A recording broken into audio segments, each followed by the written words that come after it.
Kateri Harris, and I have been hired on as the domestic violence advocate for the Tucson Indian Center. I am a member of the Nyny Nation, come from Chilik Village, which is in the Babakibri district. I would like to welcome you today to our online event for New Year, New Me. And for my topic, I will be discussing healthy relationships and the signs that we should look for. And hopefully you will connect and be able to reflect on some of the things that I mentioned. And if you have any questions, I will be providing my contact information at the end of my video. So number one, you can be yourself. You can express yourself. You can be different from your partner, and you can enjoy those differences. You are glad to have your partner's support, but you do not need their approval. Number two, you feel free to spend time apart, spend time with other friends, spend time with family, and you're able to keep up with your own activities and interests that are important to you. Number three, your partner hears what you say. Your partner accepts your feelings, opinions, ideas as your own. When you become upset, you feel safe enough to talk things out and in a respectful manner. Number four, you can agree to disagree. If you have a disagreement, you are able to talk it out and you do not let the anger build up. Number five, your partner respects your boundaries. You can say, I can't be with you every moment or every minute. I don't like it when you tease me in that way. I don't want to have sex. I can make a decision, or I can't make a decision right now, and I need more time to think about it. With your partner, you should always feel connected and not controlled. Number six, you are honest with each other. You build trust by being honest and kind, and even if sometimes when being honest is disappointing to your partner. Number seven, you have fun together. You can relax, laugh, and enjoy everyday simple things such as taking a walk, maybe cooking dinner together, or watching a movie. Also being quiet in the same room, maybe someone's listening to music or reading a book. Number eight, your partner uses language that uplifts you. So some of those things can be encouraging, you're noticed, respectful, appreciate, they invite you out, and also they point out the positive. So for example, maybe you're going for a new job interview and just getting a text saying, or being told, I believe in you, good luck, you got this. Number nine, you take time to know each other. You spend time together talking about what each other you value and what you care about. You want to be able to get to know the person. Who are they? Where do they come from? Who is their family? What are their dislikes, likes? What are their goals? Are our goals the same? Can we grow together? These are some of the things that are important to find out early in the relationship, so you can have and be able to make that decision on your own if this is someone that you want to continue to grow with. So those are some of the signs that we want to look for in a healthy relationship. And as I stated earlier, if you need to talk, my contact information will be 520-884-7131. Also, if you or anyone is involved in a domestic violence situation, we have the Emerge Center here in Tucson, and their hotline is 520-795-4266. On the Nyny Nation, we have the Domestic Violence and Sexual Violence Prevention Program. Their number is 520-383-6099, and their hotline is 866-666-4889. On the Bosco Yaqui tribe, we have the Hiopse Guate Violence Intervention Program, and their hotline number is 520-404-3290. So if you have any questions or need more information, as I stated, you can reach me at the Tucson Indian Center. And I want to encourage and support each and every one of you and continue to move forward in your journey. And I am here if you need to talk, if you need more resources. So thank you for watching my video, and have a good day.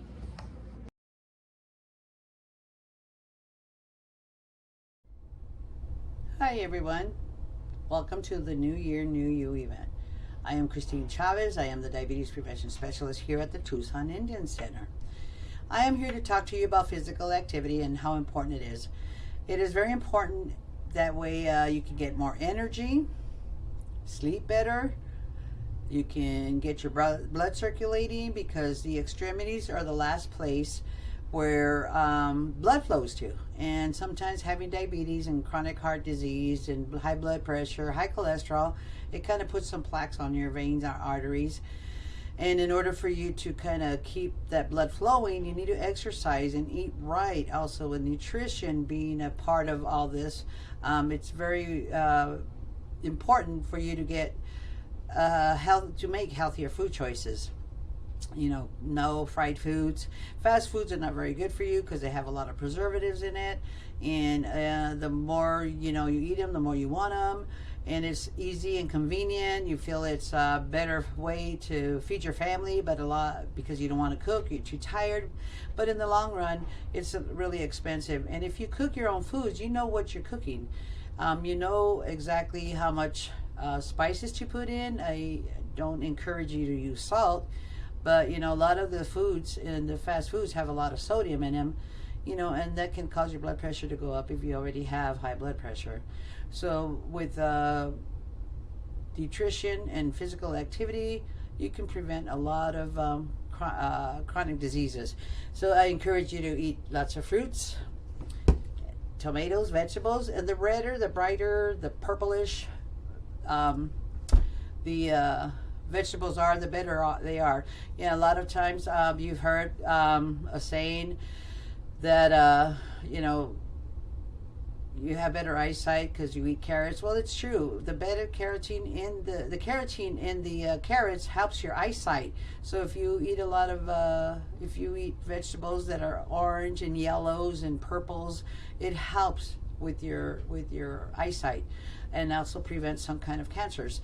Eating fresh fruits better for you than eating a bag of chips, because the chips are not very nutritious at all. And reading labels also is a good way of you practicing how to make food choices. So the first ingredient in the food label is basically the ingredient that the product has more of. Also, anything with fructose is not good for you, because that sugar can set into fat, and then the fat, you don't use it if you don't move it. So then that causes a big waistline, could cause heart disease, blood pressure, diabetes.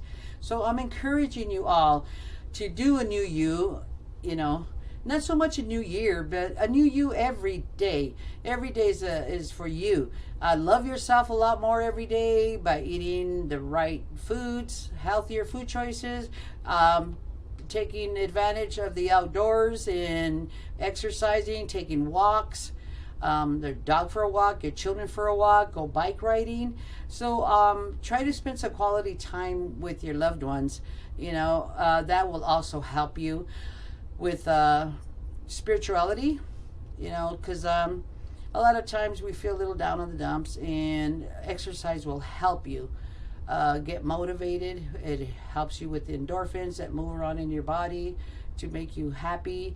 So, with that being said, I want you to become a new you by exercising and making healthier food choices.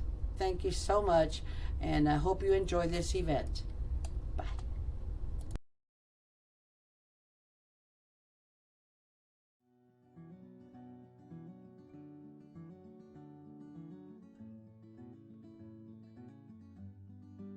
Vapes and e-cigarettes are common forms of tobacco products, but are extremely harmful to human health.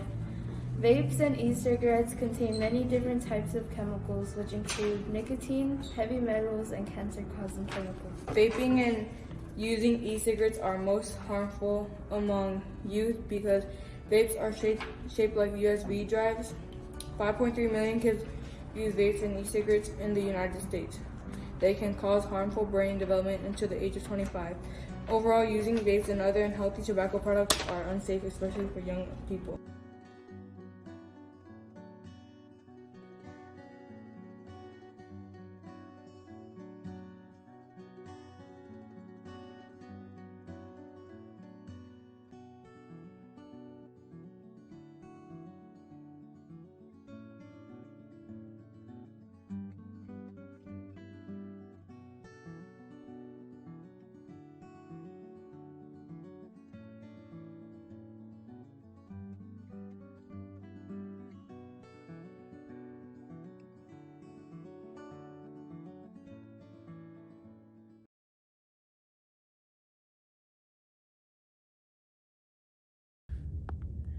Hi everyone, it's Grace here from Tucson Indian Center Health Services Department, and today I am glad to see everyone joining for the Wellness's virtual event, New Year, New You.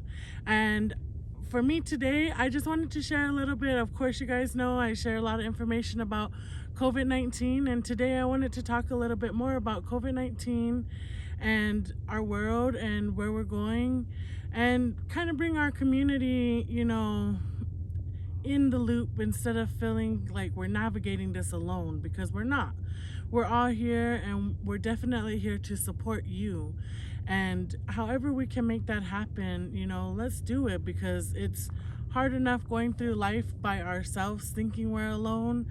But there's many resources and people out there that if you can just reach a little bit for help, or just say I need help, let's work on getting that together.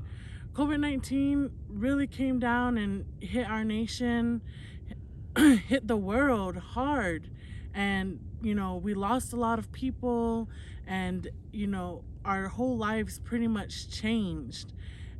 And I think that along the way we got super focused on trying to protect ourselves and our family. We kind of lost a little bit of the insight of what living life was like, what life was. We talk about life before the pandemic, but I wanted to remind everyone, this is a fresh new year, and yes, we very much are still in a pandemic, but it's still life, and we still want to move forward in it, and we want to do so in a healthy way to protect not only ourselves and our family, but our community. Bring us all together, to all protecting each other. They say it takes a village to raise a child. Well, it really takes a village for everyone to come together in that unity. And so, going forward, it shouldn't just always, feel like you have to isolate yourself or feel like you have to be alone. So I want to remind everybody, yes, let's be protected. Let's wear our masks when we need to, especially when we're indoors with a lot of people, and at the grocery stores that are very full, or if we know that maybe we're feeling a little bit under the weather but we're not testing positive, you know what? Put a mask on, protect yourself. Make sure that we're washing our hands as much as possible, especially when we're out and about and we're touching things and we don't even realize we're touching these high contact areas like door handles, light switches. We're also, if we're at work, we're touching, community water fountains, coffee pots, and of course, even like in the restroom, the toilet handle, as well as the actual sink you're going to be using to clean your hands. We want to make sure that we're taking all of those into consideration and going forward to make sure that we're cleaning our hands, so that way when we move through our day, the food that we touch, the drinks that we take in, the everyday things we touch that go to our face, like our cell phones, are going to be less exposed to different bacteria, viruses, including COVID-19. So again, always avoiding our T-zone when we're in public. And our T-zone, of course, is our eyes, our nose, and our mouth. We want to make sure when we're in public and we're interacting with the public, we're out grocery shopping, we're out at restaurants, the movies, wherever it is, and you're touching a lot of things, especially things that you're not normally around or touching, that you go ahead and make sure that you're not also touching your eyes, your nose, or your mouth, especially when you haven't washed your hands or sanitize. And when it comes to sanitizer, we want to make sure that we're using a sanitizer that's at least 70% alcohol based.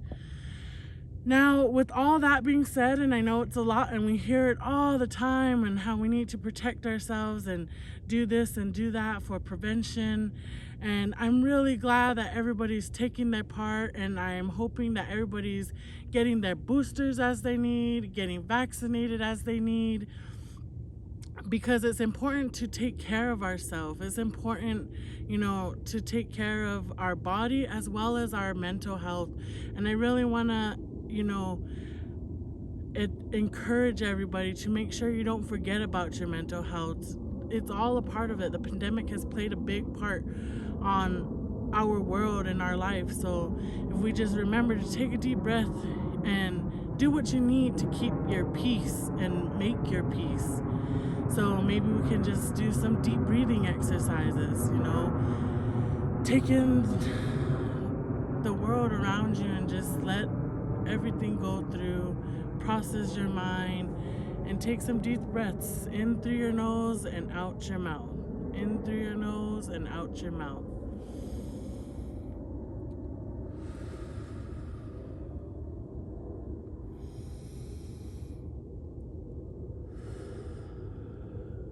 Happy New Year, guys. I hope it's a great one.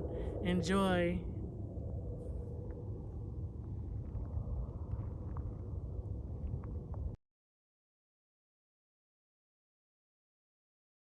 Okay, cool. Hey, so Good morning, everybody. hi guys. We're the new Tucson Indian Center prevention team. This is Francis and I'm Nicole. We're actually hired for suicide prevention, intervention, and postvention. So it's a lot of words for something that nobody really wants to talk about. Kind of affects everybody. I don't know too many Of all people. ages. Yeah, of all ages. Don't know too many people that don't know somebody that have attempted or completed. So it's a rough subject. Nobody wants to talk about it, but let's just do. Stick right in. Yep. So I wanted to start off first of all with an introduction, tell you a little bit about ourselves and what we're going to be doing here. So today you're seeing the face of suicide prevention. So, Right. Francis, you want to go first? Yeah, that's fine. Your name starts with the F. Yes, first. Yep.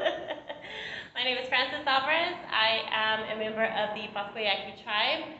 It's a pleasure to meet everyone. I look forward to working with the suicide, prevention group, and then also, with our community here. If you need to reach out, of course, at the end of the video, we will have a contact information hotline number that you can also call if you find yourself in a situation that you feel that you have no hope.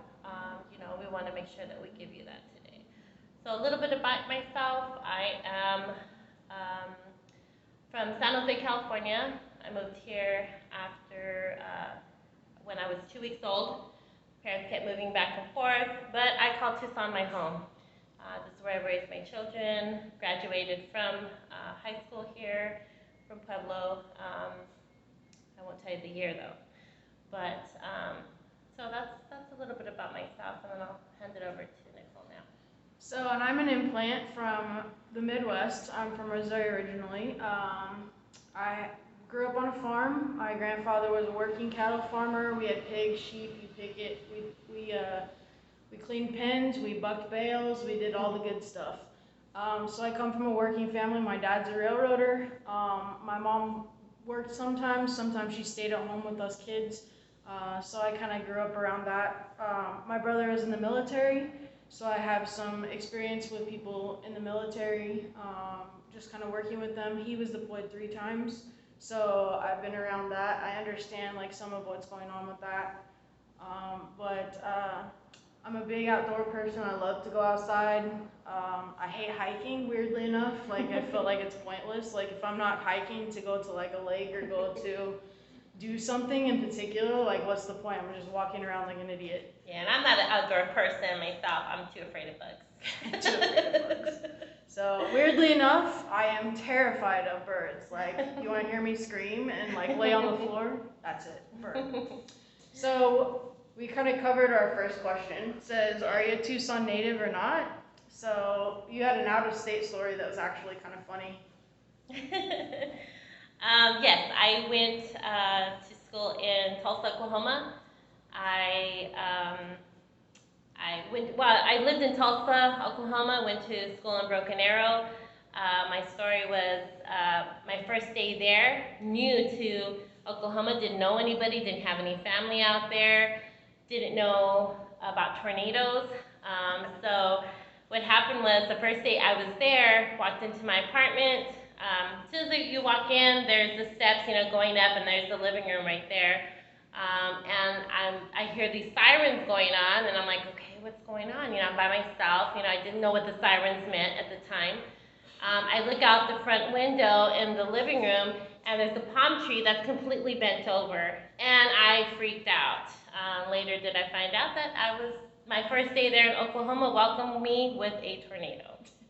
Scary things. I've lived through them, so I get you. Yeah. I think one of my funny stories, like when I first moved out to Tucson, is the day that I pulled in. I had my vehicle all loaded up, tried to turn right, and lo and behold, there was a car in the bus lane, because there's a bus lane on the right. You can't just turn.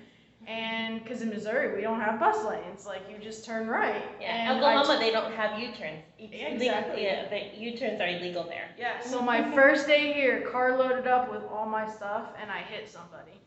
So, yeah, that was fun. So, all right, so our next question, what's something unique about you? Well, give me a second, and I'll give you a hint. This is going to be good. Okay, well, something unique about me, first of all, is I like to sing. I like to do karaoke. I like, let's see, what else? My favorite thing is tacos. I love tacos, as you can see. Everything about me, I love collecting things with tacos. My kids know this. Everybody that knows me knows I'm big on tacos. She's tacos. I'm tacos. Taco queen here. So, and I love to cook.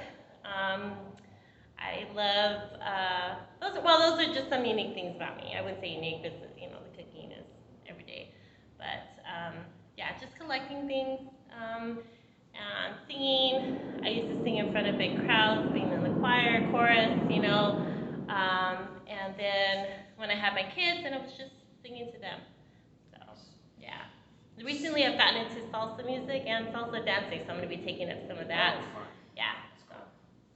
So unique thing about me is I'm kind of a jack of all trades. I was an athlete all the way through until I couldn't do it anymore. Played almost every sport there is known to man and woman. Was asked to play for the Tucson Monsoons at one point. I was asked to come play for a rugby team here in Tucson. I was just too old and didn't want to die. That's a rough sport. Right.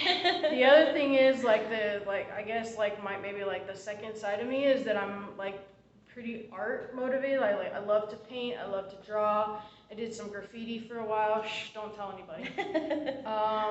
Just kind of piddle in a whole different thing. I'm artsy craftsy at the same time as I'm super athletic. So, but I never sit. It's really difficult. I'll read a book for hours on end, but after I read a book, I have to get up and go do something because I can't sit still. Yeah. So she's the talker, the social one, and I'm the not talker, not social one. I'll go do things by myself. So I'm gonna have to start dragging her along. It's true. She's way more social than I am. So kind of the hard topic, I guess, that we talked about was we're in charge of the suicide prevention stuff. So what we really wanted to tell you guys after just kind of telling you about ourselves was, we're going to be at a lot of the events that Tucson Indian Center does. The virtual, obviously we're here with the virtual New Year, New You. We were at the Wellbriety event that was at Armory Park this week. Very nice. It was Awesome an turnout. awesome event, Yeah. dude. We have one coming up in the summer, and you should totally come. Like, it was so awesome. It was so cool. Yeah. Just that celebration of like sober stuff, like people being sober and being like enjoying life being sober. It's so cool to see. And so we'll be at the events. We'll be at a lot of the events. We're part of the wellness department, and so what's some of the other ones? I know we have an HIV/AIDS day coming up in March, and we will be part of that. So if you guys go to one of those events, feel free to like find us and like say hi, or if you get like if something happens at the event and you get upset and you want to talk to somebody, like look for one of us. Like we'll absolutely like we'll work with you, we'll talk to you, and we won't say anything to anybody else. And everything's confidential that you say. I want to make sure that you feel safe and comfortable with us. So we're very, very approachable. Yeah. And if you just, hey, if you got a second, grab us to the side, we'll be there. So. Yeah. The other piece to it too is we have a survey that we were asked to like make up and then ask you guys if you guys don't mind. It's going to be linked in the video on the on this event. So if you don't mind taking about like 3 or 4 minutes to just kind of fill that survey out for us and let us know just a few basic information things. You don't have to tell us your name. You don't have to tell us anything like that. It doesn't ask anything personal. And if you want to get in contact with us, it is suicide.prevention@ticenter.org. So it's suicide.prevention@ticenter.org. And both of us get it. We both have access to that email. So if you want to write it to Francis or you want to write it to me, or it doesn't matter who, feel free to just send it to that email and we'll get back to you as soon as we can. Yeah. And that goes for, you know, if you're feeling sad, if you had somebody in your family that just hurt themselves and completed suicide and you need somebody to talk to, but you don't want to talk to like family members or you don't feel like you have anybody you can talk to, just give us a call. At the TIC's number is 884-7131, and it's Francis and I'm Nicole. Also, there's also a hotline number. You want to give the the national hotline number. It's the 988 is the national. So if you feel like you can't dial like the 622-6000, which is Tucson's crisis network, if you feel like that's too close to where you are and you kind of want more, like you don't want people to know who you are and you want more anonymity, then call that 988 National Suicide Hotline, and they will walk you through anything that you're going through. They will do their best to like hook you up with resources, to hook you up with information, and just get you through that tough moment. Yeah, definitely. And also wanted to make mention some things that you can do or that we do to kind of keep ourselves balanced, you know, some self-care. What are things that you like to do for self-care? I'm weird. I am a like mix. I'm an adrenaline junkie to the hilt. I'll do skydiving. I do a lot of kayaking, camping by myself, pack my vehicle, and I go boondock in the middle. And boondock is like you camp in the middle of nowhere where nobody else is. There's no running water, like nothing. A lot of times no cell phone. So I do that stuff to kind of rebalance because nature is like my thing. I take my dogs, come home. Like I said before, I read a lot, so that kind of balances me. And I'm like the person I'll read like 3 or 4 books at a time. Yeah. So it's like, oh, do I feel like a mystery today? Oh, what do I feel like? So that kind of rebalances me. What about you? Yeah, me, I like to get up in the morning, start my day on a good note. I like to just lay there in bed and take a couple of good deep breaths. You know, we sometimes are so rushed during the day, we just want to get up and get going. Sometimes when I open my eyes, I just relax there for a minute before, well, not just because of my age, because, you know, arthritis has set in, so it takes a little while to get it moving, but yeah. But I like to meditate. I like to sit there, meditate, and kind of balance out, you know, myself that way. I'm big on schedules. I make myself to-do lists and give myself time in between there, because a lot of things, if you don't have something like that, you're stressed, you get kind of all out of whack, you know, when my day doesn't go as planned or whatever, I kind of you know, but it helps to have that schedule and be like, okay, I have to do X, Y, and Z today. And just helps me keep balance and less stress in my life. I like to cook. Cooking for me is very relaxing. My kids know, they're like, okay, mom's cooking, something's going on. I'm definitely But, looking at more meals at Francis' house. It's tacos. Tacos, Big at my hey, house, yeah. man. So, yeah, those are some things I like to do. Occasionally, I like to go for like a massage or something that's really, taking care of myself. I like shopping, even though sometimes it's just window shopping. I like to just be around people. Sometimes my kids are grown out of the house, so I'm kind of feeling that empty nest syndrome now. So getting out, is really nice. It's relaxing. I enjoy my peace and quiet, but then there's sometimes where you want to see somebody or, head to the mall or something and, still get my exercise in, a little walking. But yeah, those are just some things I like to do. So again, she's the more social one. But yeah, so like the suicide prevention program, we are in charge of developing it, just as a recap. So we're hoping the survey that we asked you to fill out, we're hoping to get some ideas about maybe some support groups that you might be interested in, what times, that kind of thing. So we just wanted to do a shout out, say hi, introduce ourselves while we had the time, and hope to see you at some of our events. Yes, again, this is Francis and Nicole, the face of suicide prevention. That's Don't right. forget us. All right, have a wonderful day. Look forward to seeing you soon. Yep. Thank you.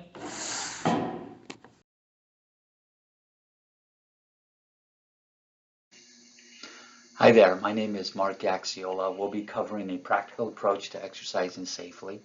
I'm very humbled to be a part of the New Year, New You presentation, and we're trying to promote healthy behaviors. So the information in here is evidence-based, supported by the American Heart Association, and I'd like to provide a safe and effective background for you to start an exercise program. So let's get started. So taking the first initial step is really important. We want you to be in the right frame of mind. We want you to make sure that you've thought about the exercise activity. It's going to take some effort on your end. It's going to take some motivation, and it's going to take some positivity. So making sure that you're mentally prepared is really important, so that as you are confronted with some obstacles, having a positive frame of mind will help you through those moments within your exercise program, and hopefully it doesn't deter you to go back to what you've probably been doing. If you've been sedentary, sitting a lot, laying a lot, not wanting to get up and be mobile. So we're hoping that you can take the initial step forward with us. Understanding basic exercise principles. Throughout the entire presentation, we're going to be executing several principles, and we hope we can achieve some assistance in you understanding and utilizing these principles to your advantage. Changing patterns of behavior, that's also a pretty big focal point to this presentation. We want to make sure that you can change some things within your behavior or pattern and improve your lifestyle, and ultimately improving your quality and quantity of life is what it's really all about. So hopefully you are ready to go. I'm ready to go, so let's get started with the presentation. Okay, before we get started, there's a couple of things that we need to discuss, and that is pre-participation. We feel that one of the most important pieces to the puzzle of putting a program together is getting medical clearance by a nurse practitioner or provider, someone with a medical license that can provide a baseline evaluation on you and give you the green light to get started. If you haven't exercised in a while and you might be symptomatic moving from your kitchen to your living room with shortness of breath, I highly recommend, in my opinion, you need to get the medical clearance before you start an exercise program. So I want to make sure I put that out there. Having a medical clearance with a licensed professional, such as a provider, is extremely important. and it's going to help you understand what's your baseline and might navigate you to creating some goals that you can attain, getting a clearance from a physician or a nurse practitioner. The risk stratification really is the ability to process the information from a survey that provides, what your lifestyle has been, your health history, and any ailments that you might have.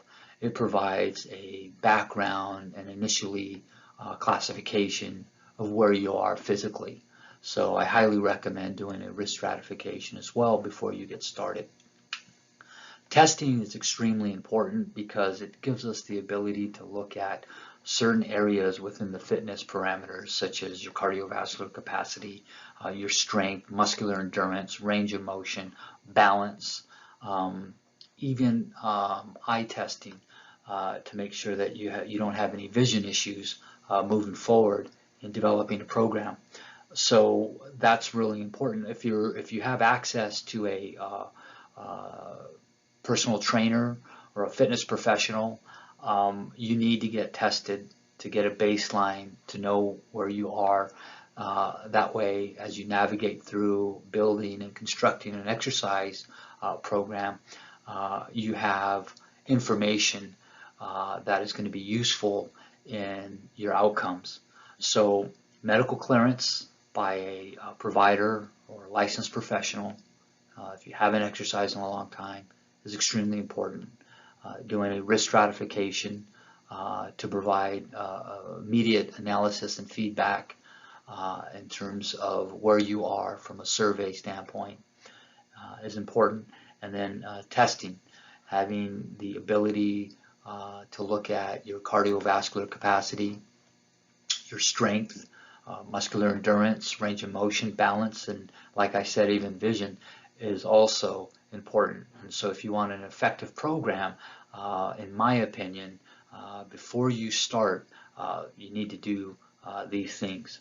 It's real important for your overall health, and it's going to benefit you in the long run. And like I said, if you're working with a fitness professional, they're probably going to also want you to do these things, especially if you haven't worked out in a while, or you have some risk factors associated with coronary artery disease, or you become symptomatic, like I said, moving from your kitchen to your living room to your bedroom, or even trying to take a walk.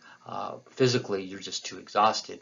You definitely need to follow these 3 steps. It's imperative. And if you have a fitness professional that you can go to and they're not doing these things, I probably would look for someone else because your safety is the most important piece to developing a program. So it has to be actionable to be effective. And we hope that you follow these guidelines. Okay, let's move forward. So here in this slide, thinking about a practical approach, I've always suggested to people that haven't started a program and they want to kind of get active and start their mobility, I always suggest walking 15 to 30 minutes a day. And the great thing is you can break that time frame into pieces. And as you break it into pieces, you'll realize that in the morning you can do 10 minutes, in the afternoon you can do 10 minutes, and in the evening you can do 10 minutes. So your volume from start to stop is throughout the entire day that you want to be active, not just for that moment in time. If you're lower level, 12 to 15 minutes is recommended by the American Heart Association to start walking. That's something that you can think about doing right now if you don't have any ailments or issues. If you're with a walker and it's a two-wheel walker, I would recommend walking with somebody. If you can attain a Cadillac walker with 4 wheels and a seat, that would be a little more beneficial to you, because then you can do 5 minutes and rest, and then do another 5 minutes and rest, and so on and so forth. But our goal in the beginning is keeping it very practical, very basic, 15 to 30 minutes. You can increase the number of steps you take each day if you're one of those people that like to count steps. Maybe you do 3,000 steps on Monday, Wednesday, and Friday. and you recover on Tuesday and Thursday, well, you can add to those steps. I got to do an extra 500. And if you do an extra 500, then obviously you're increasing your duration. So that's just a basic analogy of moving forward with a practical approach, making sure that you can cover some of the duration that we're asking you. And again, you can break it into pieces throughout the day. You don't have to do it all at once. If you have a pet, you can walk your dog to the park rather than drive to the park if it's within a certain distance that you feel is achievable, without having to be too physical on you. So that's something that I always recommend. Park in the farthest spot from the store. Instead of parking as close as you can to the doors, to whatever store you might be going into, a Fry's or a Kohl's, park a little further out, and that gives you added steps and added duration throughout the day. So we're not trying to make it too difficult to get off your couch or out of your chair, that recliner you like so much. We want to make sure that it's appropriate in duration, it's not too difficult in the beginning, and it's something that you can achieve. So you can have a small goal and meet that goal and expectation while you're building your endurance. Okay, let's move to the next slide.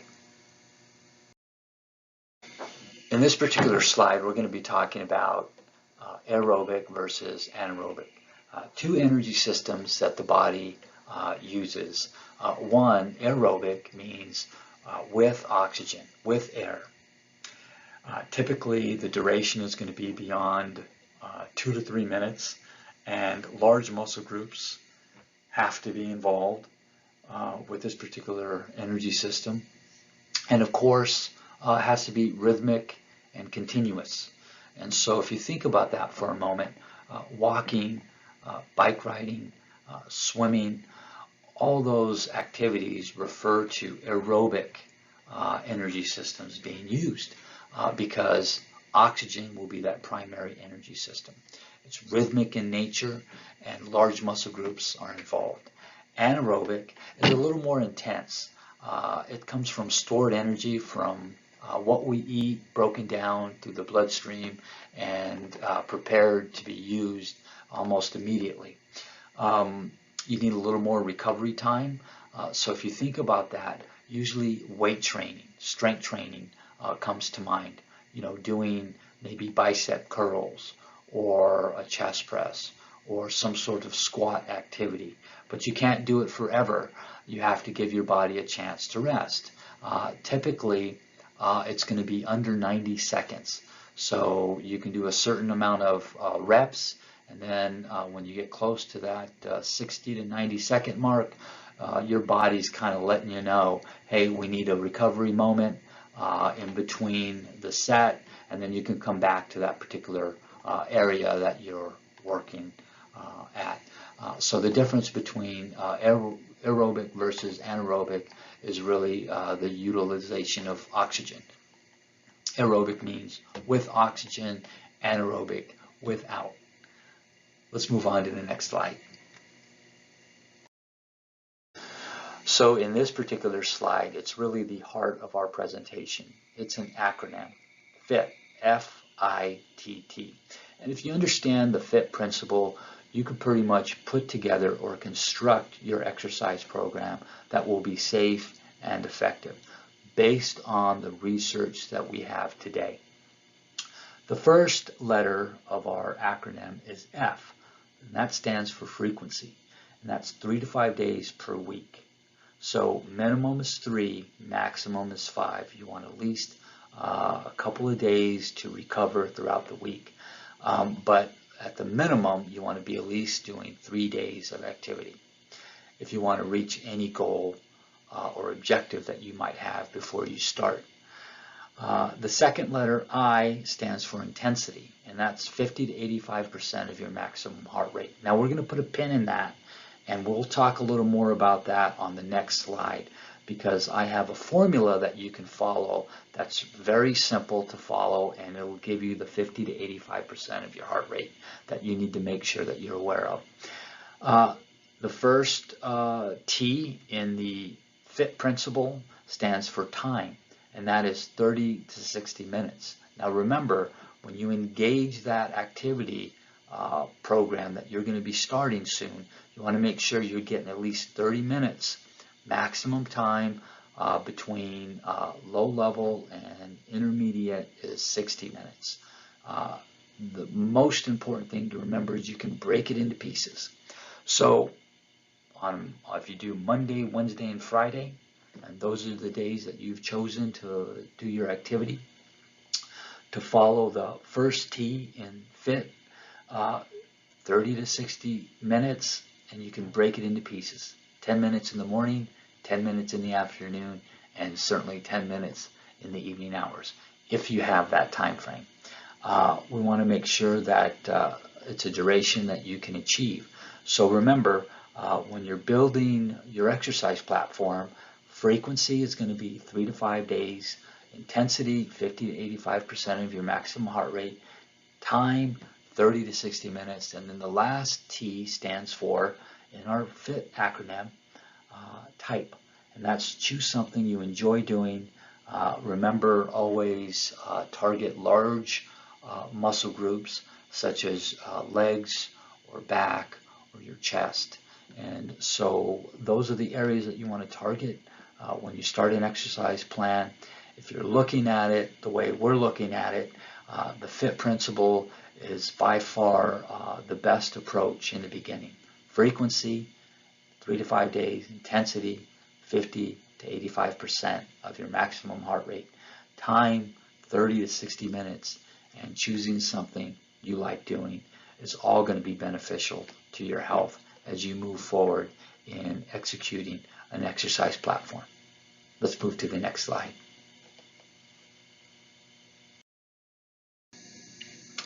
So here is the formula that we use, the target heart rate.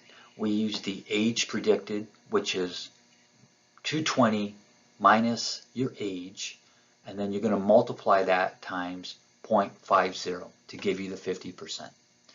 You're going to do it again, 220 minus your age times 0.85, and now you have some safe parameters. You have your 50% number, and then you have your 85% number. And that's going to keep your heart rate within a very safe range from low to high. For example, I'm 83, 141. So when I'm doing my activity, I want to make sure that my heart rate doesn't go below 80, 83, and it doesn't go above 141.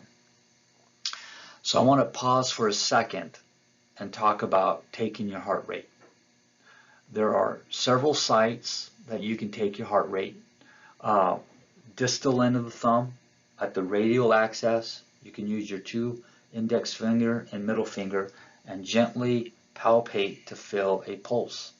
Once you feel that pulse, you can count the number of beats that you're feeling within 10 seconds or within a minute. If you do it within 10 seconds, we're going to want you to multiply, there's that number again, multiply times 6. That'll give you the full minute. Or you can do it for 30 seconds and multiply times 2, and that'll give you your full minute. If you look on the next chart, in this chart, it's a 10-second count, so it gives you heart rate targets. So for me, what I do is I find my age on the left side of the column, and I look at, what is my 85%? And you got to remember it's 10 seconds. So we gave you a full minute, and so all you have to do is just divide that number by 6 that you have from your 50% and 85%, or you can come here and do a quick age contact and then make sure that you do a 10-second count. Again, the heart rate is radial, it's carotid, temporal, right? Or even my palm on my heart, and I can count the number of beats within 10 seconds. So when I'm exercising, I look at my age and I have 18 beats. So I'll go across, I'll find my age, I'm at 60% if I go all the way up.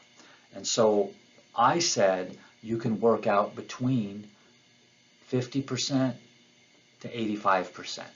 And that gives you kind of a good range with your heart rate. If you find that, for example, I have 33 beats in my 10-second count, whatever site I'm using, remember, and I look at my age and that's beyond the 85 percentile, what should I do? Well, if you're beyond the 85 percentile, you go beyond that number I gave you, guess what? You need to either slow down or stop doing the activity and let your heart rate recover.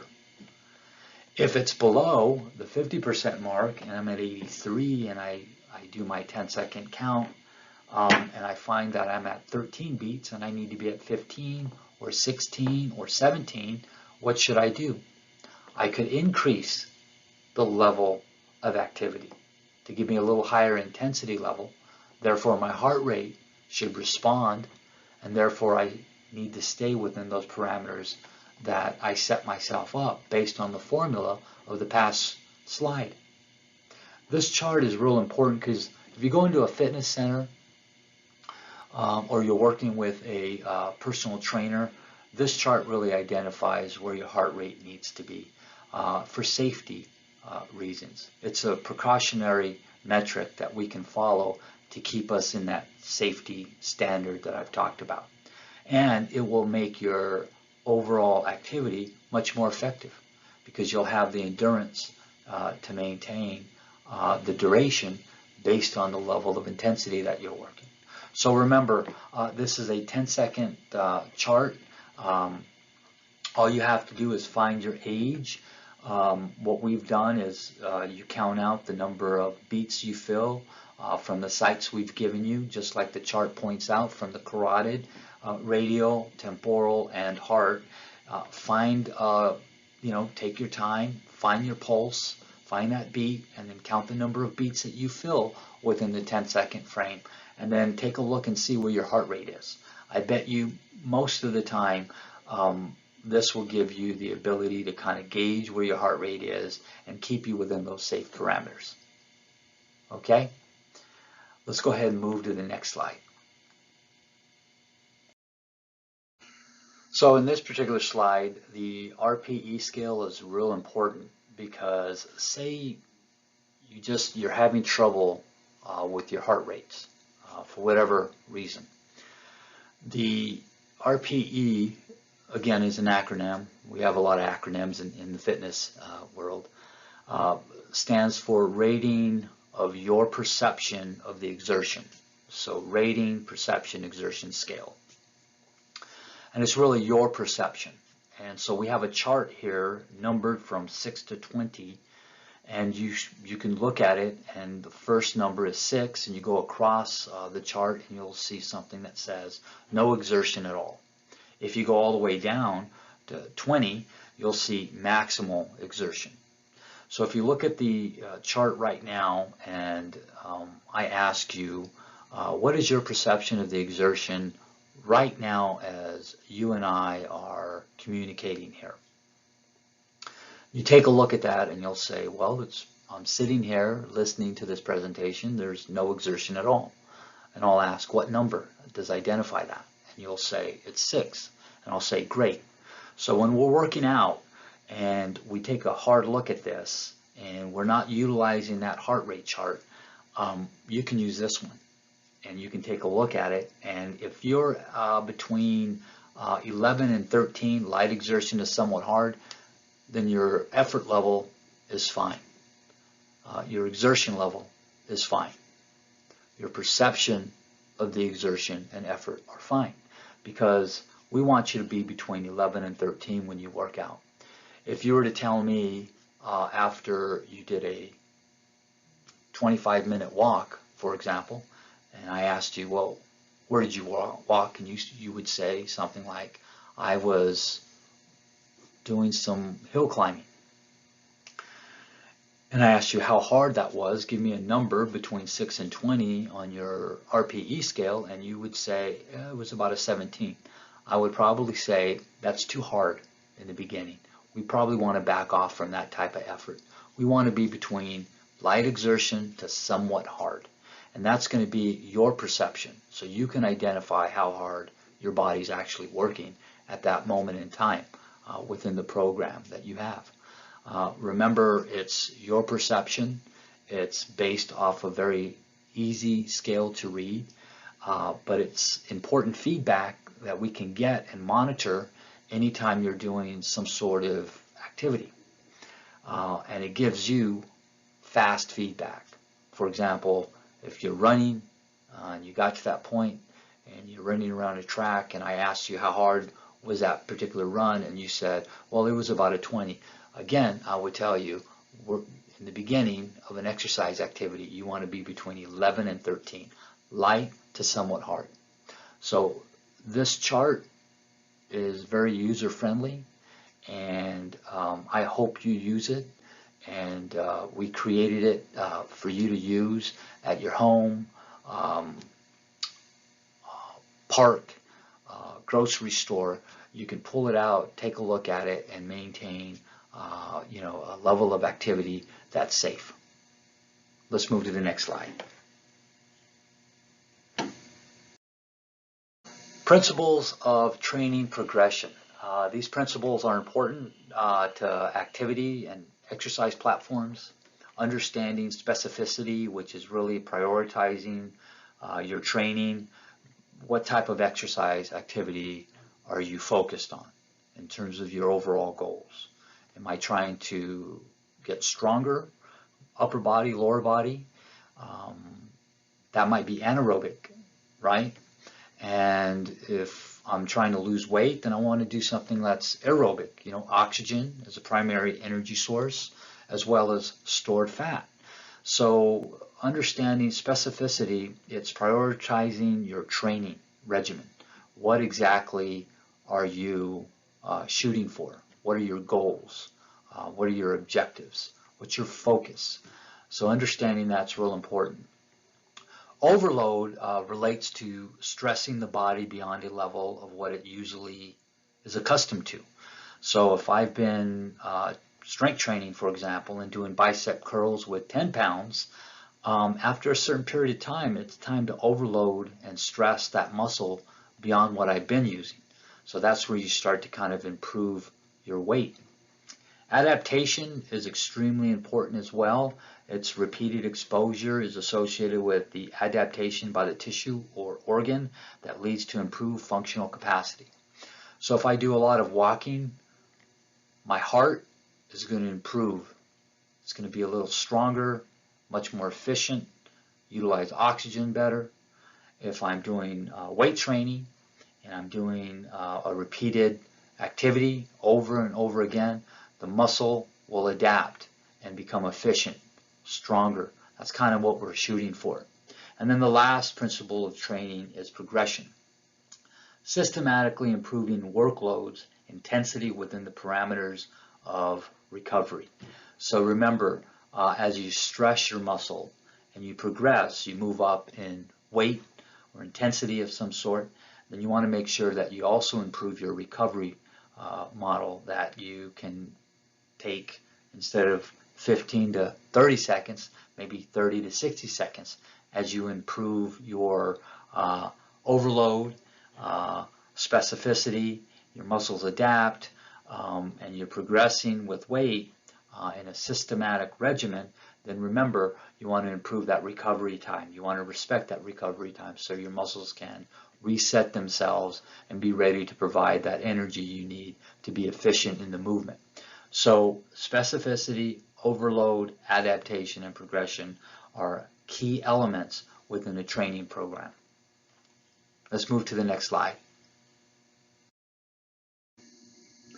So we've come to our final slide in the presentation, components of a training session.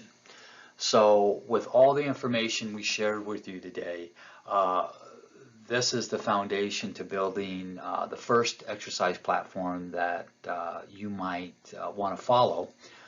if you haven't started an exercise program as of yet, I would highly recommend utilization of a warm-up for 5 or 10 minutes. And what the warm-up means is you're going to want to make sure that you improve your heart rate, your core body temperature, and activate large muscle groups.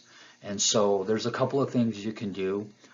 You can start off, for example, before you do any weight training, you want to get on the treadmill and you want to do these things. So you have these physiologic responses: improve heart rate, activate large muscle groups, and improve core body temperature.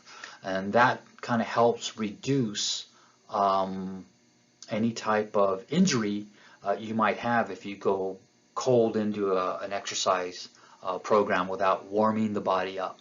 So before we start any training program that we've kind of built based on the information we're sharing with you, you want to make sure you warm the body up. That's key to success within a program platform. So you want to warm the body up 5 or 10 minutes. You can do calisthenics. We also call this layering, where you put a coat on, a sweatshirt, something that's going to give those same physiologic responses: increase core body temperature, increase heart rate, and activate large muscle groups. The training segment is really going to be conducive to what your needs and goals are, and you should find out what those needs and goals are from understanding. At the beginning of this presentation, we talked about getting medical clearance. That's why having a nurse practitioner, physician provider provide you with, hey, based on our evaluation, these are the goals that you probably want to start with. So that really helps you identify how you navigate your exercise program within the training segment. So we'll start with a warm-up to improve those physiologic responses. Training segment is going to be conducive to what your needs are, essentially what your goals should be. And then a cool down recovery, that really identifies and mirrors the warm-up. You want to do something that's going to reduce your heart rate, deactivate those large muscle groups, and put you in a position to where you are going to reduce injury or have any type of symptoms after exercise, like headache, nausea, shortness of breath. If you're having those symptoms, try to utilize a cool down, and that mirrors a warm-up. So instead of, for example, starting a warm-up at 2.5 miles an hour on a treadmill, you can cool down at 2.0 miles per hour on a treadmill, and it should mirror. So if I'm doing 5 minutes on the warm-up, I'm going to do 5 minutes on the cool down on that treadmill. So it kind of slowly brings your body down to a baseline, and that's what we're trying to accomplish. Now, if you do continue to have those symptoms, I would probably make sure that you get evaluated, checked out, and if they occur, every time you work out, you're getting headaches or shortness of breath or even chest pain. That's why the medical clearance at the beginning of this presentation is so important, so that we can minimize those risks, mitigate those risks, and make sure that you're safe and your program is going to be effective. I hope you enjoyed this presentation. If you have any questions at all, please contact me here at the Tucson Indian Center. You can call the front desk and ask for Mark. Okay, I'll leave the program information in terms of how to reach me at the bottom. Thank you so much, and I wish you well and good luck with your program.